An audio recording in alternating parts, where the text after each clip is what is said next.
Hola, muy buenas tardes, bienvenido un día más a Legio Novena, bienvenido a vuestro programa de historia, que la verdad, las cosas como son, nos hemos hecho de rogar estas últimas semanas porque, bueno, ya ha sido complicado el poder reunirnos los tres para grabar, ya sabéis que tenemos pues muchos compromisos, muchas veces laborales, también académicos, que nos hacen, pues, que desgraciadamente no siempre podamos grabar, no siempre podamos reunirnos los tres para echar un ratito hablando de lo que nos gusta, que es evidentemente la historia, pero sí podemos hacerlo esta semana, sí podemos volver con un nuevo capítulo. Y antes de ello, por supuesto, pues saludar a mis dos grandes compañeros y amigos como son Antonio Murillo y Daniel Caparrós. Muy buenas tardes a los dos. Pues me has dicho a mí primero por... Yo qué sé, de hace tiempo que no me decía a mí primero, ¿eh? Sí, pues, no sé por qué, yo creo que ya había cogido la costumbre de decir antes a Dani, pero como llevamos tiempo sin grabar, se me ha perdido esa costumbre. Hombre, es lo normal, a ver, Caparroba antes que Murillo y eso se queda ahí en el subconsciente. Que nada, aquí estamos. Rafael, cuídate de esa voz, por favor, porque si no, ni compromisos laborales ni hostias, no podremos grabar nunca más. Estoy sufriendo porque, claro, al final necesito la voz para mi trabajo de profesor y lo paso realmente mal, la verdad. Y ahora A que veces estamos los me... dos, Rafa, en el reino de Granada, me has dicho a mí el segundo. Eso, cuando uno viene aquí, Es verdad. le entra el alma nazarí de querer quitarse del medio a sus allegados. Típico Sí, de la efectivamente, estoy dinastía, ¿eh? en Huesca. En Huesca, el pueblo de Granada, a 250 kilómetros de... Pueblo de Granada que podía ser ya murciano, ¿no? Pueblo de Casi. Granada que está a la misma distancia de Granada que de Barcelona, probablemente. Pero, pero bueno, es lo que toca. La verdad que voy descubriendo nuevos puntos de la, Pero muy de bien por la allí, ¿no, geografía. Rafa? Que se vaya que nuestros vecinos Nada, de un sitio Huesca, magnífico. de la muy Un sitio noble magnífico. y leal ciudad de Huesca. Más allá de las bromas y de la lejanía, lógicamente, con respecto a mi casa, que yo soy de Córdoba, pues la verdad que es un pueblo fantástico, muy interesante, tiene varios puntos bastante chulos. Me quedo sobre todo con la colegiata que tiene, que es una iglesia renacentista magnífica, a la altura de las grandes obras del Renacimiento andaluz. Y la verdad que es un pueblo también con casas, palacetes bastante chulos. Y la verdad que me ha sorprendido gratamente, aparte de que se está como en la gran mayoría de estos pueblos, pues está muy a gusto, ¿no? Así que, pues nada, vamos a empezar con el programa de hoy y vamos a hacerlo con un tema que nos parece bastante chulo, que nos quedaba un poco pendiente desde la vez que hicimos ese programa sobre la historia contemporánea de Japón, desde esa revolución Meiji en la que Japón se moderniza y se occidentaliza, por así decirlo, eh, hasta la Segunda Guerra Mundial. Pues nos quedaba pendiente hablar sobre el otro gran país asiático, ¿no? Y actualmente, pues, una de las principales o la mayor potencia económica, sobre todo, del mundo, que es China. Y queremos hacer un repaso a los siglos XIX y XX de China, en concreto desde esa guerra del opio, de la que ahora empezará a hablar Antonio, hasta hasta el establecimiento del actual Estado, que es la República Popular China, y queremos hacer un repaso a esa etapa de la historia de China que vamos a ver durante el programa y vaya a poder entenderlo, que es sin duda apasionante. Así que, Antonio, yo creo que el punto de partida ideal para este programa sería hablar sobre esa guerra del opio. Sí, vámonos un poco ahí a la primera mitad del siglo XIX. Y así ya te libro de que caigas muerto, pobrecito mío, con la voz que Sí, me tiene. porque ya estaba sufriendo, ya estaba sufriendo. Se te nota que estás ya acabando. Estás como queriendo dar ¿sabes? Como el deseo final, ¿sabes? Tus últimas palabras. Y no quiero yo que eso sea, por lo menos ahora, que pasen Bueno, 150 años y que no lo tenga que ver yo. El caso, se nos quedó pendiente, ¿verdad? Pero se nos quedó pendiente porque nos da la gana, porque Japón y China, hombre, tienen cosas en común, ¿no? Pero es como hablar de Francia y España. No hay por qué hablar de una y luego hablar de la otra. Pero es verdad que en el tema 45, pues vienen los dos juntos.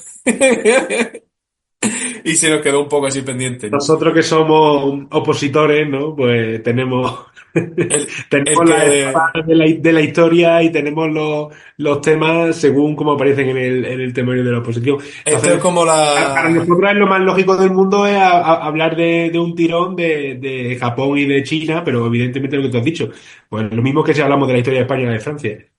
A ver, que luego da la casualidad que tienen mucho que ver, pero bueno, esto es como la chirigota del celu, el que la lleva la entiende, ¿sabes? Y no la borrachera, en nuestro caso es la oposición. Total, vamos a comenzar un poco aquí a la primera mitad del siglo XIX con lo que es las guerras del opio. Tenemos que entender en este momento China como una especie de, bueno, de sistema gigantesco de un país enorme en el que algún día me encantaría hacer un programa de la historia antigua de China, pero eso es una cosa que me encantaría a mí de leer aparte porque es una cosa que tiene pinta de ser ultra complejo. Y amplio, ¿eh? Bastante amplio, porque China es una nación que tiene más años que el Sol, me parece a mí.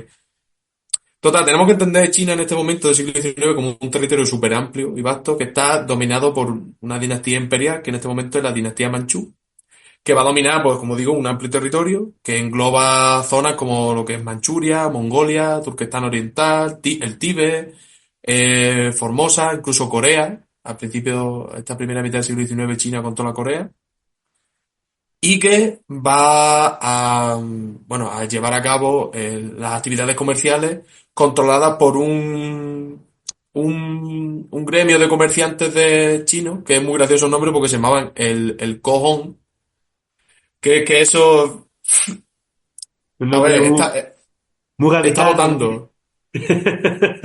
¿Cómo has dicho, Rafa? Muy gaditano también, ¿no? Da para Claro, o un sea, asunto. soltar ese nombre, dejarla votando al borde del área y que llegue, no sé, alguien que le pegue bien desde fuera, como Julián Álvarez, y que meta un golazo por las cuadras, ¿sabes? Porque es que se llama, bueno, el monopolio este lo tenía el gremio del Cojón, Cohong, Sí, para que nos Cogón, ¿no? entendamos. O algo así. Cogón. O- No sé cómo se pronunciaría exactamente, pero sí. claro, Cojón, ¿no? Porque nosotros, El es que cojón, vamos, el cojón. el, No, el vamos, cojón y ya vamos a está, y meterlo yo, y el cojón, cojones. Y ya está. Además que se establecían en Cantón.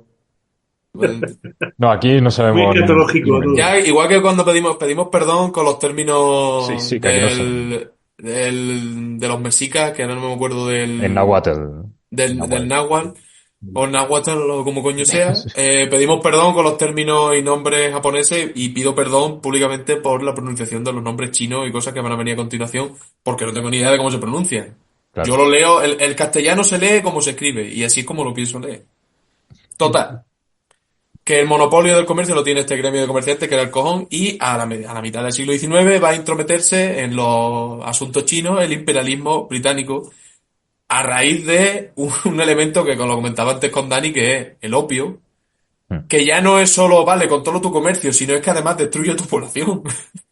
O sea, me parece una cosa, pero bueno, típico de herejes protestantes y de piratas, hacer este tipo de cosas. Total, que va a fomentar el comercio de este opio, ¿no? El emperador chino, ante el aumento de los males del comercio de estas sustancias y aparte de la injerencia extranjera, va a prohibir el comercio del opio, que es el principal objeto de comercio de Gran Bretaña, los cuales van a provocar esta primera guerra del opio entre 1839 y 1842, que va a terminar con la paz de Nankín, certificando la victoria británica, que va a reanudar el comercio del opio, va a ceder Hong Kong a Inglaterra y además cesiones comerciales a 5 puertos chinos. ¿Esto qué va a hacer? Pues va a terminar con el monopolio del cojón. Me voy a reír siempre que lo diga, tengo 5 años, ¿vale? Me voy a reír siempre. Menos mal que la última vez que lo tengo que decir. Además inició el reparto de la periferia china, como comenzaremos a ver del territorio chino, de la periferia del imperio chino, y va a dar comienzo a una cosa muy importante que son los tratados desiguales, como el que firmará con Inglaterra, que es el Tratado de Bogue de 1843. Estos tratados desiguales lo que implicaban era las concesiones de ventajas económicas muy favorecedoras para la nación con la que se firmaba. Me explico. O sea, China, en este caso, que firma con Inglaterra este tratado, va a tener unas condiciones para Inglaterra que van a ser muy suculentas, pero para China no tanto. Por ejemplo, Inglaterra va a conseguir el estatus de país más favorecido. Esto quiere decir que si en algún momento de aquí al futuro China firmaba un acuerdo comercial con otro país, se tenía que revisar el acuerdo con Inglaterra para por lo menos igualarlo al de ese nuevo acuerdo. O sea, siempre iba a ser la más favorecida. También Piratas, ¿cómo? piratas máximos. Cosas de Inglaterra. Tampoco me sorprende, pero me cabrea. También consigue la jurisdicción consular y la extraterritorialidad. O sea, básicamente eran juzgados por sus leyes y eran juzgados en territorio propio. En este caso, en aquella zona, Hong Kong. Estos tratados desiguales van a desembocar en otros tratados similares con otras naciones, como por ejemplo será con Francia, con el Tratado de Whampoa, o Estados Unidos, el Tratado de Wangia en 1843. En 1844, un año después, tampoco tardaron mucho.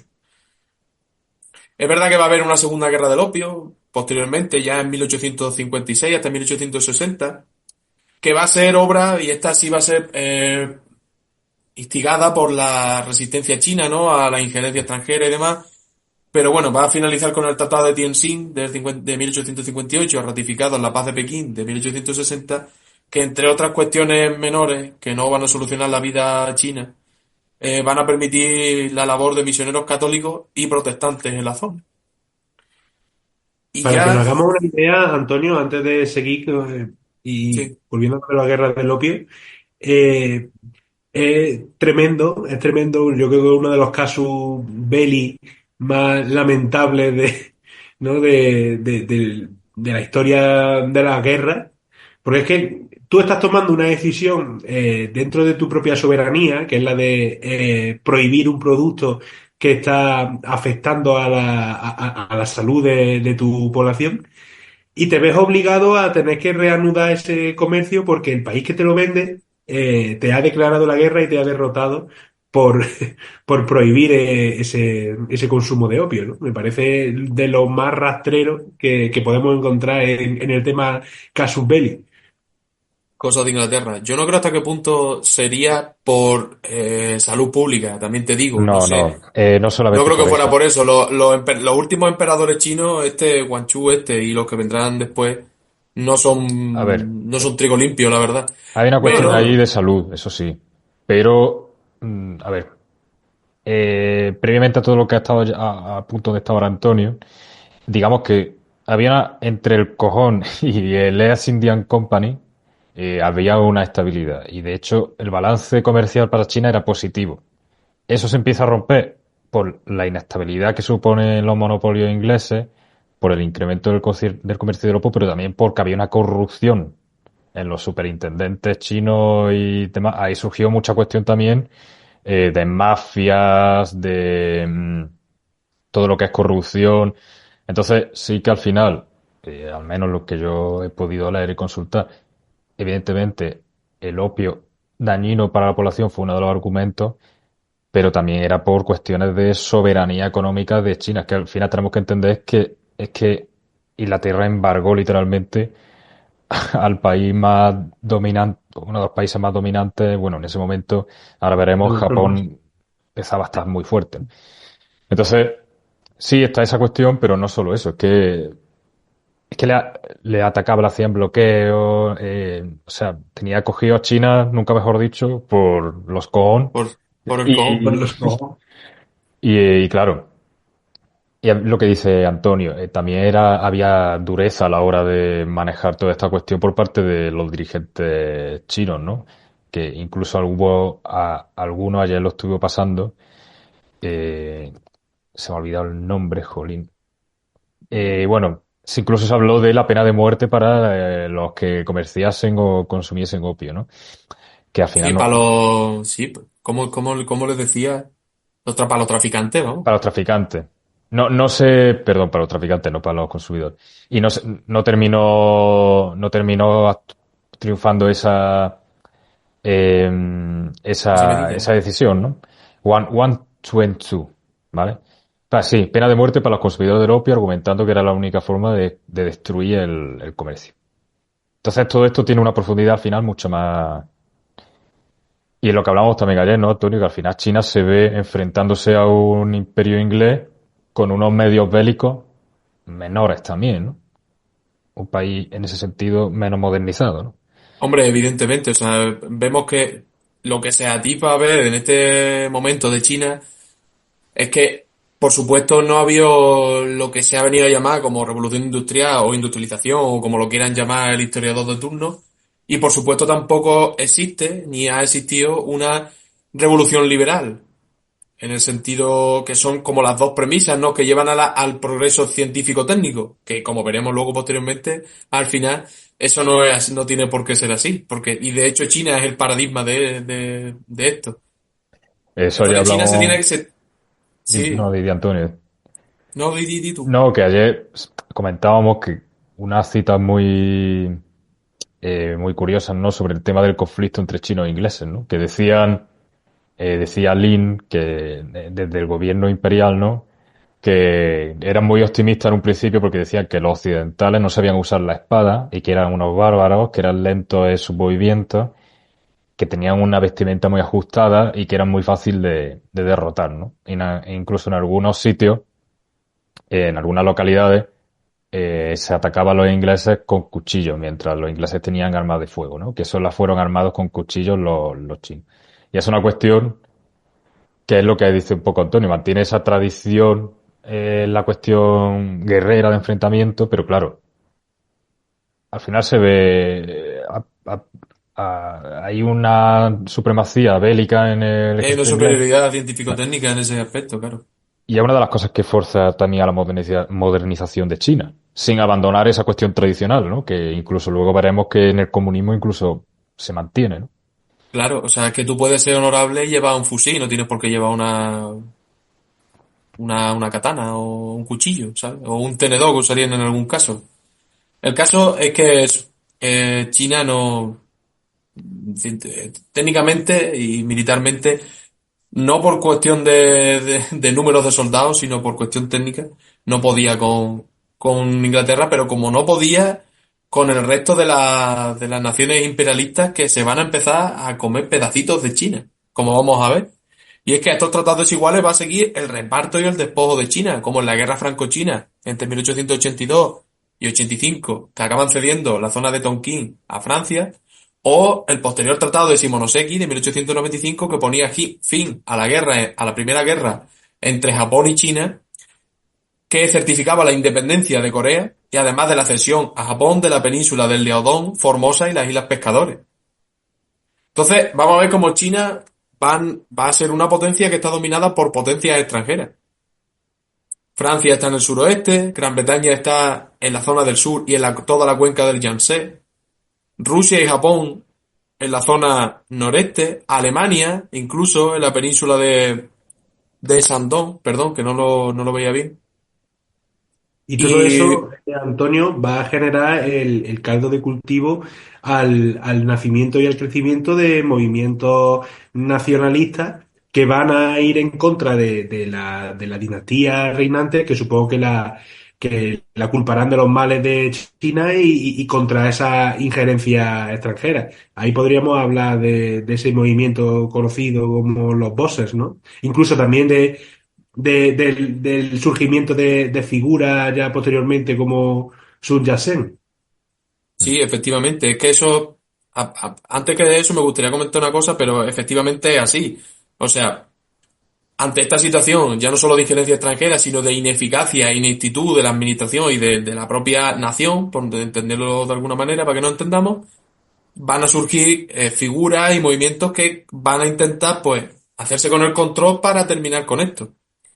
Muy importante la rebelión de los bosses, pero también es importante entender que incluso la dinastía Manchú, que es la que gobierna en este momento, va a intentar modernizar China con una cosa que se llamó la reforma de los 100 días, en las que, bueno, era una serie de reformas moderadas, ¿no? Así un poquito por encima, pero ya era algo en materia de educación, burocracia y hacienda que intentó poner en marcha el emperador por aquel entonces, Quan Chu. Ahora bien, la emperatriz y viuda regente por aquel momento, que era Cixi, sea, la emperatriz, la del emperador de antes, junto a los sectores más conservadores de la sociedad china, van a dar un golpe de estado que va a terminar con esta reforma de los 100 días no llegaría ni a los 50 días.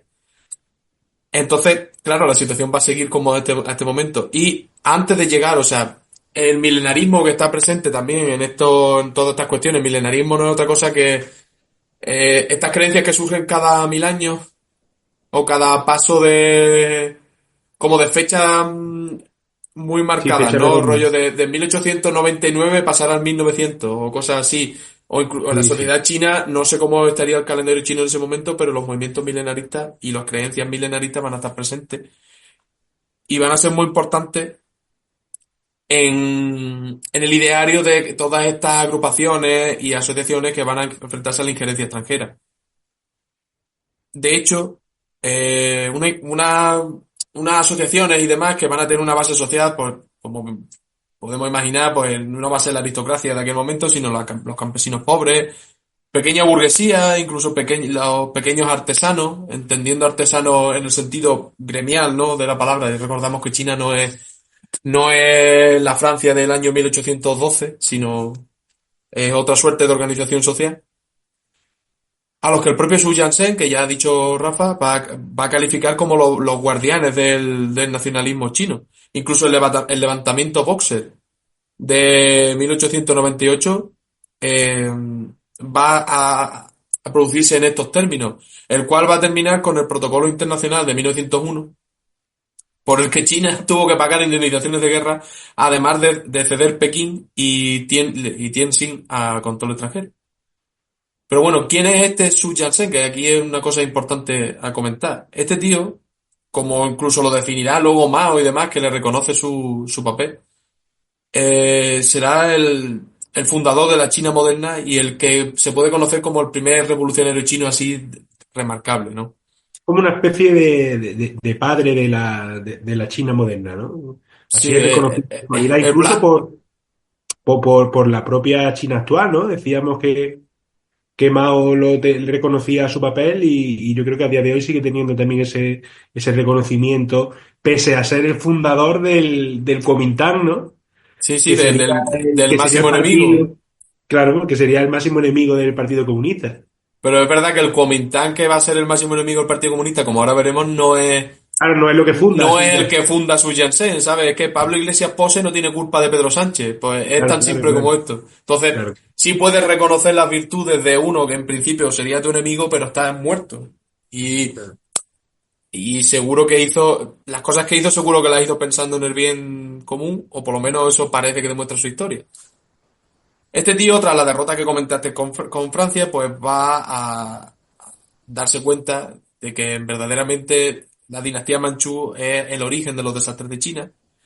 Y en 1894 va a fundar la primera sociedad, que va a ser el germen de ese Kuomintang, que se llamará la Sociedad, la Unión para la Regeneración de China, la cual a su vez evolucionará en 1905 a la Liga Revolucionaria China, en la cual ya se aglutinarán más organizaciones de este estilo de organización secreta como las que se perfilan en las revoluciones de 1820, como la hetaería en Grecia, que acaba dando Como con la Declaración de una, Independencia y demás. una especie de carbonario en Italia, ¿no? Sí, Unas de ese sociedades estilo. así. Sí, De ese estilo, y cuando hay bastante, se conjugan todas en la Liga Revolucionaria China, en la que por primera vez se concreta el programa revolucionario de esta organización con lo que se conoce como los tres principios del pueblo, que eran la unidad nacional, la democracia y el desarrollo económico y equilibrio social, además de la lucha contra la dinastía manchú y el establecimiento de la república. Esta organización se va a transformar en 1912 en lo que será el Partido Nacionalista Chino o el Kuomintang, que antes ha dicho Rafa. Bueno, pues en estos primeros 20 años del siglo XX de China vamos a tener un lío y una cosa tremendamente loca. Y de hecho, viendo la actualidad de lo que es China hoy en día, ver cómo hace 100 años estaba así, hace aún más increíble cómo está China hoy en día. No sé si ahora me vais a entender. sí, sí. Porque en estos primeros años de revoluciones y demás, Su Yat-sen va a proclamar una república que no va a controlar del todo lo que es el país chino, ¿vale? Va a ser una China en estos momentos sumamente fragmentada. Va a haber levantamientos continuos, el movimiento revolucionario va a estar en auge. eh, Además, este Yatsen va a coger el cargo de presidente provisional de la República, al mismo tiempo que en la zona norte de China se hacía fuerte un general conservador, Yuan Shikai, quien, incluso con el poder que tiene, va a hacer abdicar al último emperador, el emperador Puyi, y va a implementar y a establecer una dictadura militar que va a terminar por controlar la mayoría del territorio chino. De Pero hecho, va a ser. Sun Yat-sen es un poco apartado ahora del mapa, ¿no? Durante la dictadura de Claro, Chekai. Su Yat-sen supongo yo que tendría que esconderse, es verdad que no lo sé muy bien. Pero este tío Mm. establece una dictadura militar, el Chikai este. De hecho, una dictadura militar, pero siguiendo un poco el ejemplo de la dinastía Manchú, porque va a someterse a las 21 demandas de Japón, va a seguir sometiéndose a la injerencia extranjera. Y a su muerte va a dejar una China mucho más disgregada, porque en cada provincia va a levantarse lo mismo que él fue en la zona norte, pero ahora en cada zona va a levantarse un señor de la guerra, propiciando una disgregación nacional enorme y atroz en el territorio chino. Así, llegamos a 1919 ya con el Tratado de Versalles y diréis, ¿Tratado de Versalles que pinta en China? Pues tiene mucho que ver, porque Japón, aprovechándose de que está en el bando ganador a finales de guerra, va a aprovechar para obtener la península de la zona de Shandong, que era controlada por Alemania, en el Tratado de Versalles, una zona que es China, Sí, ¿vale? sí. Y esto va a despertar aún más la conciencia nacional de los chinos y va a hacer, por, entre otras cosas, que incluso los estudiantes se sumen a las protestas y surja lo que se llamó el movimiento del 4 de mayo, que era una propuesta liberal, podemos entender, que pretendía la liberalización política y el establecimiento de un sistema democrático de gobierno y demás en los años 20 de la historia en China. Como una especie, por que lo entienda un poco más la gente, como una especie de revolución de febrero de Rusia, Sí, un una sistema suerte, así una suerte liberal. de, sí, de menchevique. Sí, Pues para que lo entendamos, bueno, sí, menchevique tampoco es una cosa que se entiende muy bien, pero sí, lo que ha dicho Rafa se entiende como un perfecto. gobierno, como un gobierno liberal que luego los vencedores de la Revolución de Octubre llamarían tibio, ¿no? Sí, básicamente. Bueno, llegado a este punto, y ante todos los problemas que acusaban China, el movimiento revolucionario eh, chino al completo va a ver que no hay otra solución más que unirse, y va a provocar la primera unión entre el Kuomintang y el Partido Comunista de China, Sí, teniendo una algo. tarea común, como tendrán luego, como por eso he dicho primera, porque habrá otra, que su tarea común en este momento pues, es derrotar a estos señores de la guerra, reunificar el país y acabar con la injerencia extranjera en China. Además que China, lo que has dicho, Antonio, había sufrido la derrota previamente de la guerra del opio. También frente a Japón. Su poderío militar y territorial había decaído a finales del siglo XIX. O sea, yo creo que ha hecho muy bien en decir lo de, os sorprendería que China llegase a ser lo que hoy es, conociendo el final del siglo XIX y el principio del siglo XX en China. Porque no solo tiene conflictos con Occidente, los tiene con los propios vecinos asiáticos, de los cuales también sale recibiendo bastante de ahí. En el caso de Japón, que supongo que ahora luego hablarán, no sé, más en concreto de la guerra entre China y Japón, Y y, ahora viene. y concretamente dentro de su propio territorio, con conflictos civiles que empezarán ahora también la década de los 20, ¿no? Con toda esta pulsión de la revolución y demás, que incluso esa guerra civil, fijaros lo dramático de la situación, que una guerra civil que llega a pausarse para hacer frente a la guerra con Japón y luego vuelve a reanudarse. O sea, una cuestión de un país que sufre mucho dentro y fuera de su frontera, ¿no? Mm. Porque este conflicto que, como bien ha dicho Dani, este conflicto que hay entre el Kuomintang y el Partido Comunista es una cosa que tiene momentos de más fuerza, ¿no? Pero no es una cosa que se detenga en el tiempo y vuelva a aparecer, me explico. No hubo una primera guerra civil y una segunda guerra civil. Hay conflictos permanentes, con momentos de más crudeza y momentos más calmados, Claro, más de armisticio, podríamos decir. y momentos que la situación, el contexto internacional obliga a unir fuerzas y cuando desaparece ese contexto, pues volvemos otra vez a Así es. enfrentarnos entre nosotros. Es totalmente así. Entonces, se unieron para acabar con estos señores de la guerra y ¿cuál es la sorpresa? Que el Kuomintang traiciona al Partido Comunista y reprime al Partido Comunista a partir de 1927. Un Kuomintang que va a estar ahora dominado ya no por Sun Yat-sen, ya había muerto, sino por Kai-shek, si no recuerdo mal, Chiang Kai-shek, pero no me acuerdo bien del nombre, el cual consiguió derrotar a los señores de la guerra más importantes y establecer un nuevo gobierno nacionalista a partir de 1928 con capital en Nankín.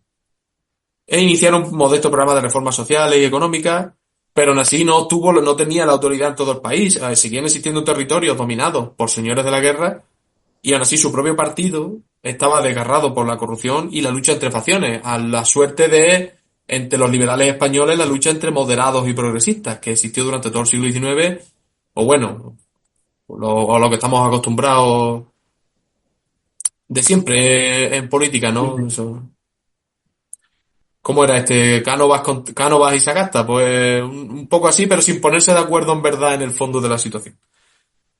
Total, que llegamos ahora de esta manera a la década de 1930 con dos claves que hay que entender para este proceso que son el auge del comunismo y también la amenaza japonesa, como estaba comentando antes Dani. Y el auge de Japón, que era Sí, sí, realmente porque peligroso.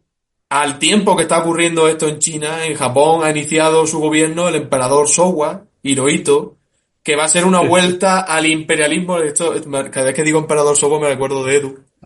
Sí, yo también.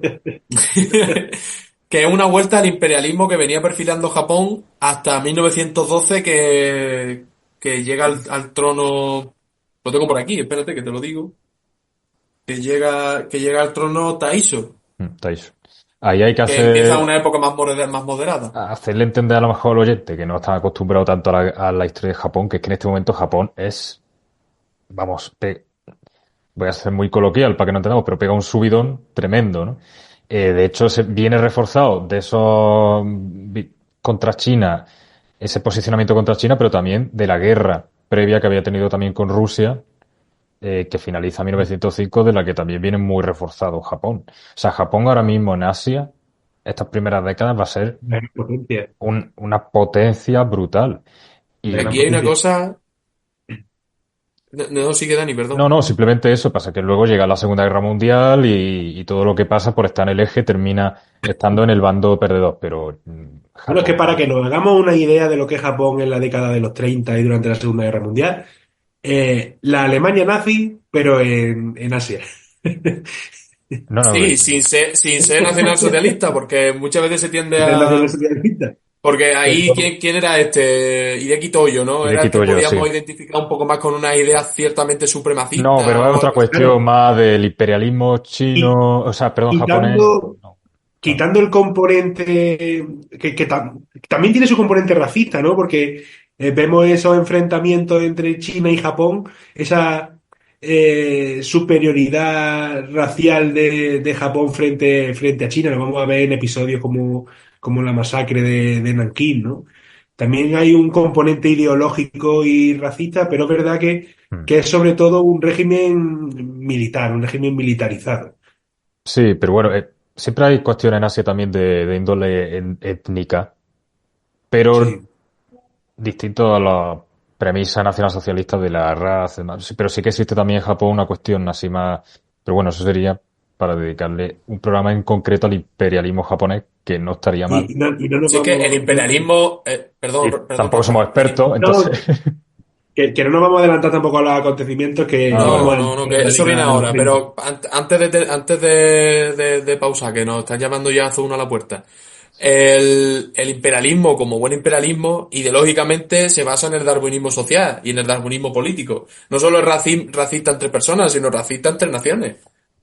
Y como decía el almirante, el ministro de Marina, o yo qué coño sé, de la Inglaterra de por aquel entonces, de finales del siglo XIX, Lord Salisbury, que era un gilipollas, decía que existían naciones vivas y naciones moribundas, y las naciones vivas tenían que aprovecharse y expandirse a costa de las naciones moribundas. Japón veía a China como una de estas, igual que Inglaterra siempre vio a España como una de las moribundas también. Y así que vamos a parar un momento y a la vuelta volvemos ya con lo que le espera a China en los años 30. Perfecto.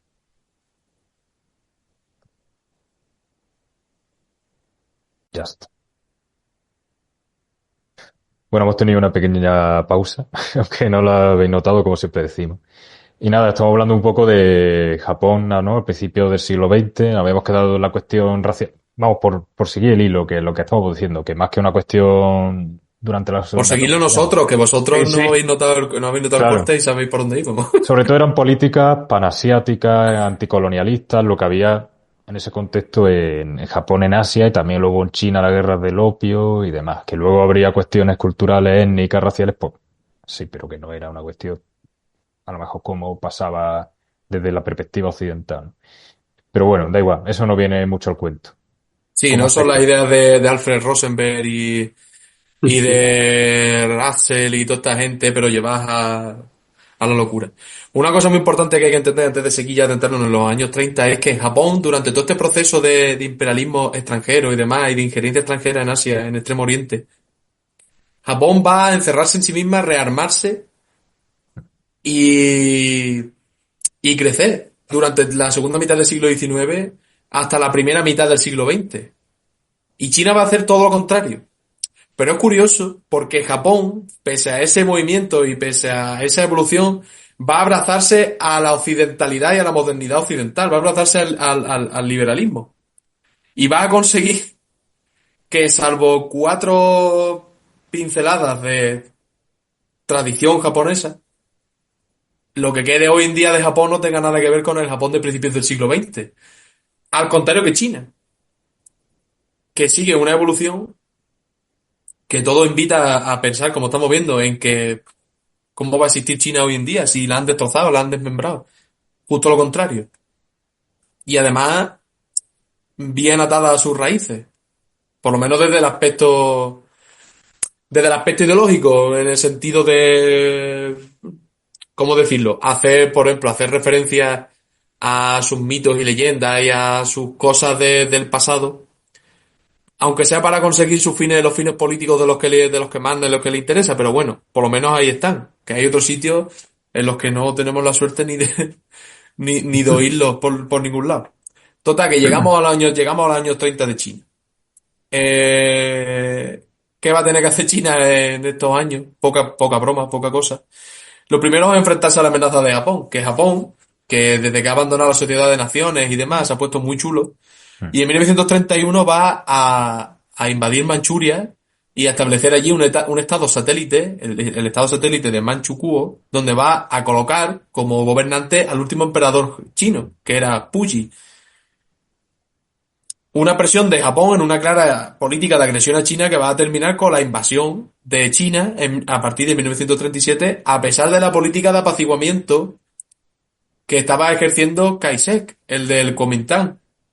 Por eso decía un poco que siempre hay muchos paralelismos entre Sí, el expansionismo alemán y el eso expansionismo sí está japonés claro, en que la India, parece etcétera. que Japón sí que tiene una mentalidad de superioridad como pueblo asiático, eso sí, y esa cuestión como de, entre muchas comillas, salvando la distancia, de destino manifiesto, un poco, en Sí, fin, se dejan en embaucar territorio por las asiático. ideas mesianistas de Inglaterra, de Estados Unidos y de Alemania, y de toda esta gente que Mm. derivan de las herejías protestantes y todo esto, de ahí deriva el mesianismo. Y sí, se dejan embaucar. Y es muy gracioso porque esto me recuerda a mí a la foto esta que siempre que la veo me acuerdo de Rafa, de Chamberlain con el, El con el papelito. panfleto ese, ¿sabe? Como si hubiera conseguido algo. El rollo tonto, pues así. Eso le pasó Sí, a Kaise y le pasaría factura, como vamos a ver. En este proceso, y viendo que la guerra con Japón es inevitable, los comunistas van a iniciar un proceso que se llamó la Larga Marcha, que es cuando se retiraron a la zona noroeste, en la provincia concretamente de Sanchi, creo que se pronuncia así, pues tiene una X, no sé si es Sanchi, Sanji, no lo sé. Total, La provincia del llamando, Guapo, ¿no? Será también. claro, lo estaba pensando, pero digo, no lo voy a decir, es muy malo. Pero sí, sí, es la provincia de los trileros. Total, que se va a esta zona, o sea, emigran a este sitio como a prepararse, ¿no? Como a encerrarse y demás y a protegerse, llamando a la formación de un nuevo frente unitario con el Kuomintang. Por eso, los años de la guerra contra Japón, entre el 37 y el 45, que son 8 años, que no son pocos, va a suponer una nueva alianza entre el Partido Comunista Chino y el Kuomintang. Algo que le sirvió y le valió de mucho al Partido Comunista de estos años porque desarrolló una base social de campesinos. Pero claro, el campesinado de China no es poca broma. No son 4 ni 10, es que son millones y millones. Y eso le sirvió para ganar al Partido Comunista Chino un músculo enorme que una vez habiendo derrotado a Japón a través de, bueno, Japón es verdad que lo derrotan en el 45, que es cuando se rinde ya la Segunda Guerra Mundial en ese contexto y demás, ¿no? Pero durante todos estos 8 años implementando una especie de, pues eso, de guerra de guerrilla en su propio territorio y a base de desgastar al enemigo. Una vez que termina esta guerra con Japón, la paz no llega a China, porque ahora hay una nueva guerra civil. Y esta vez mucho más dura que la que hubo anteriormente, entre 1945 y 1949, enfrentando de nuevo a los comunistas y a los nacionalistas, al Pero, Kuomintang. Antonio, una cosa de la guerra de Japón que uno de los Sí, episodios más reconocidos es, porque hemos hablado del Manchukuo, de la toma de Manchuria, pero uno de los episodios más oscuros, digamos, es cuando toman Nankín, ¿no? Los japoneses. Vamos, lo digo porque es como lo más conocido, por si alguna vez se ha sí, escuchado, sí. fue el tomar Nankín y allí es una conquista que se caracteriza allí por una masacre, ¿no? De gran cantidad de civiles con ejecuciones, tortura y demás. Fue como el episodio más oscuro de la guerra con Japón. Que a día de hoy sigue haciendo muy tensas relaciones entre ambos países. El recuerdo de esa masacre, Mm. Claro, que, bueno, simplemente pues para eso, su porque es uno de los empresa momentos más... tratan de paliar y por parte de China, pues siempre se magnifica, ¿no? Fue una cosa muy grave.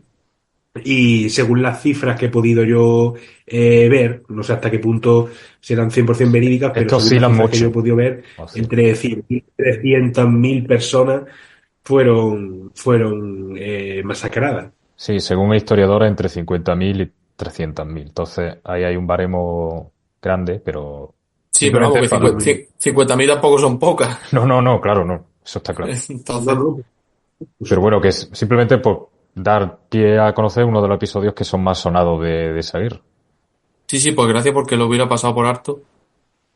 Y Nada no, plan, más. estoy con mi esquema y claro, muchas veces para no perderme eso, pues sigo un esquema, es que lo tengo aquí, vaya, si me Y estáis también viendo. lo de la resistencia china, que has dicho, también muy importante, porque China llega un momento que dice, abandonamos el norte, nos vamos al sur, al centro, allí formamos la resistencia con un montón, muchísima gente.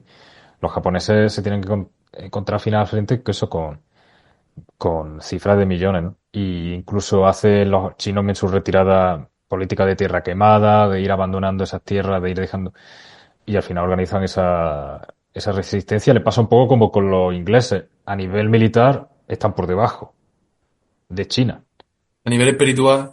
pero a nivel de efectivo y claro, de resistencia. mm, Y eso es sí. ese ánimo y ese entendimiento, porque daros cuenta que son enemigos acérrimos los comunistas y el Kuomintang, Mm. pero tienen un enemigo peor todavía, que son los japoneses, y se tienen que unir.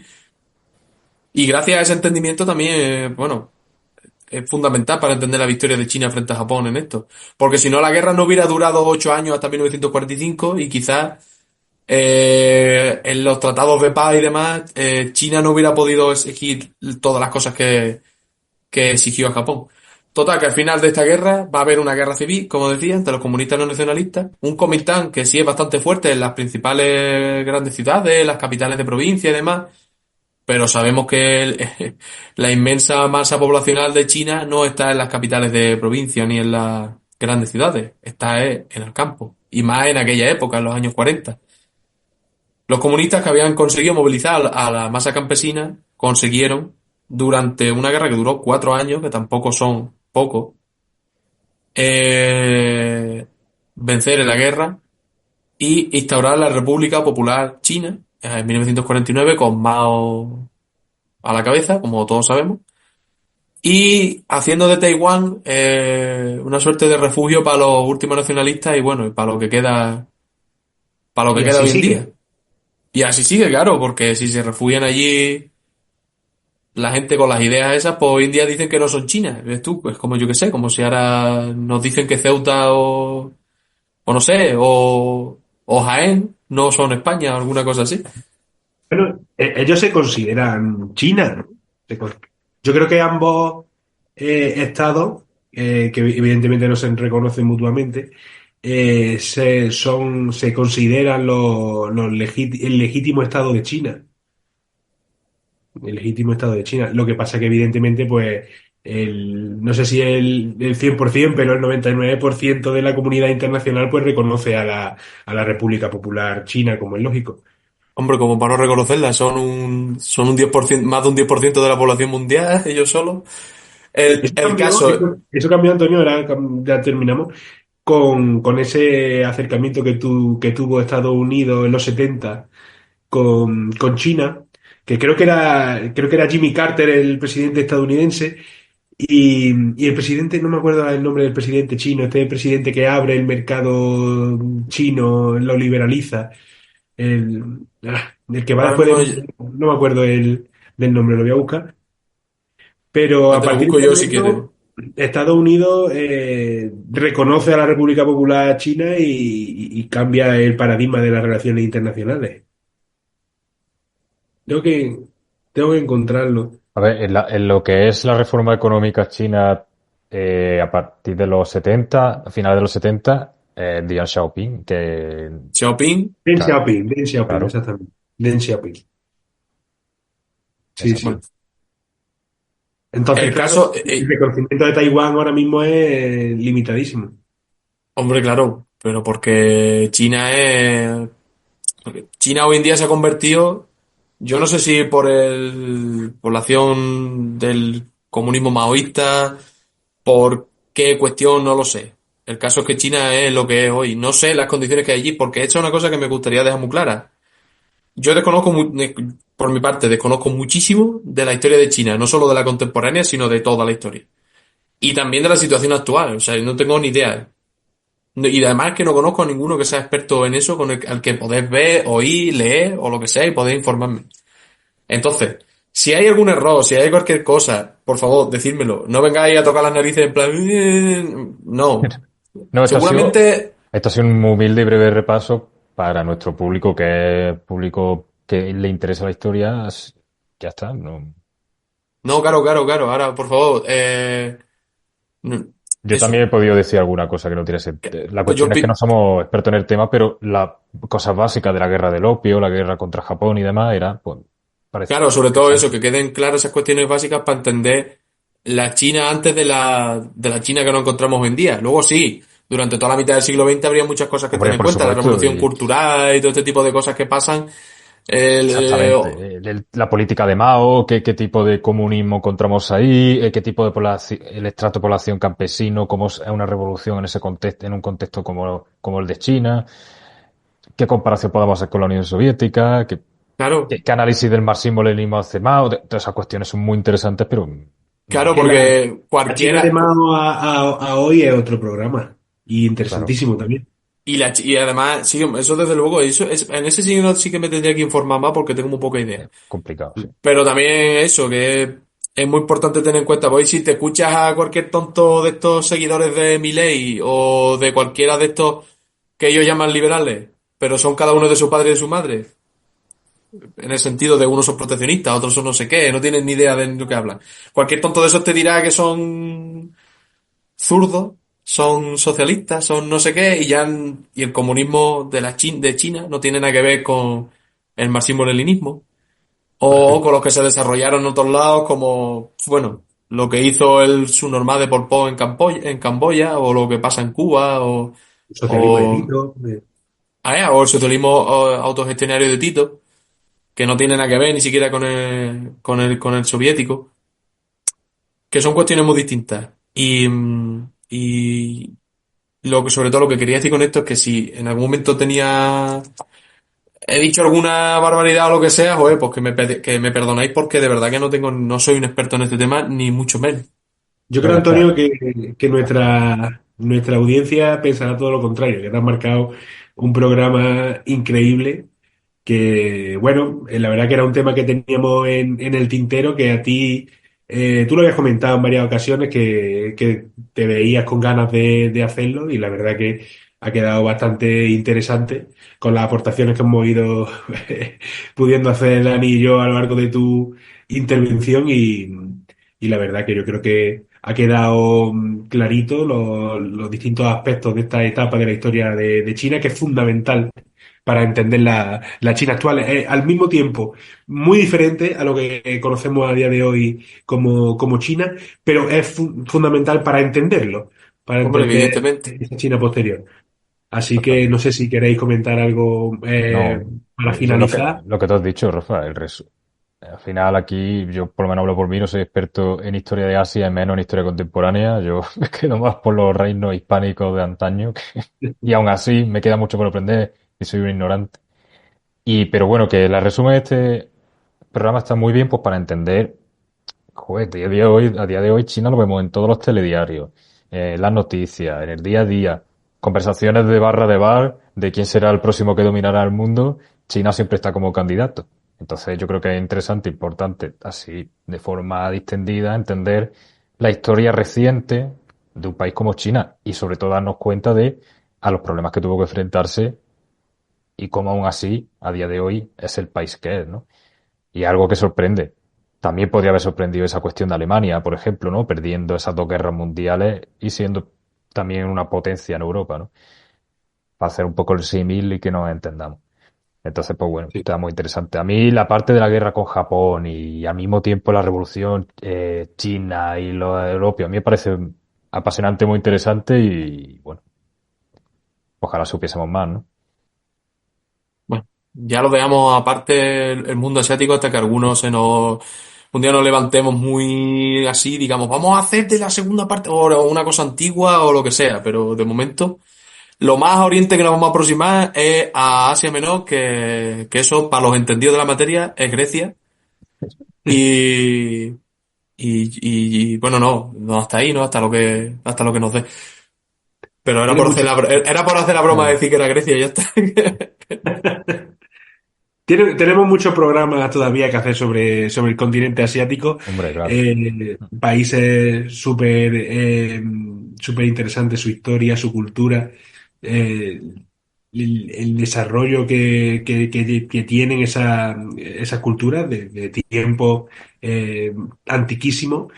Y lo que decía un poco Antonio, ¿no? También trabajo nuestro por delante de formarnos en todas esas cuestiones para poder traer un programa que siempre desde nuestra perspectiva más didáctica y alejado de un tono muy academicista, pero que bueno, que necesitaremos también pues tener esa formación y ese conocimiento.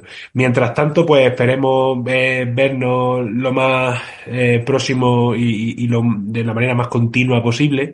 Esperemos estar dentro de 2 semanitas, os iremos avisando. Así que nada, chicos, nos vemos en el próximo programa. Bueno, Hasta la próxima. hasta el próximo, la semana que viene, el mes que viene o cuando sea, pero habrá próximo. Exacto. Así que, pues nada, disfrutad de este, espero que hayáis disfrutado de este programa, que disfrutéis de los próximos y nos vemos muy prontito. Un saludo.